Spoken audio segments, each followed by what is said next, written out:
तर पहलगामच्या बाजार परिसरात सध्या शुकशुकाट आहे। काही दुकानं सुरू आहेत, मात्र दुकानात ग्राहकच नाहीये।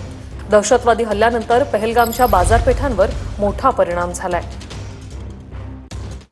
सध्या आपण पहलगाममध्ये आहोत आणि पहलगाममध्ये 22 तारखेला दहशतवाद्यांचा भ्याड हल्ला जो आहे तो पर्यटकांवरती झालेला होता आणि त्यानंतरच संपूर्ण पर्यटक जे आहेत ते भीतीच्या वातावरणात आहेत। सध्या आपण पहलगामच्या मार्केट परिसरामध्ये आहोत। या मार्केट परिसराची आपण ही संपूर्ण दृश्य पाहू शकतो की या मार्केट परिसरामध्ये दुकानं काही प्रमाणात उघडी आहेत आणि काही दुकानं जी आहेत ती बंद स्वरूपात असल्याचं आपल्याला पाहायला मिळतंय। संपूर्ण पहलगाम जो आहे तो पर्यटकांवरती आधारित असतो। इथची अर्थव्यवस्था जी आहे ती पर्यटकांवरती आधारित असते, परंतु या ऐन मोक्याच्या सीझन मध्ये मार्च, एप्रिल, मे, जून ही 4 महिने जी आहेत या संपूर्ण 4 महिन्यांमध्ये पर्यटक मोठ्या प्रमाणात या ठिकाणी येत असतात। परंतु या मार्केटमध्ये पर्यटक खरेदीसाठी येतात, परंतु आज या संपूर्ण मार्केटमध्ये शुकशुकाट आपल्याला पसरलेला पाहायला मिळतोय।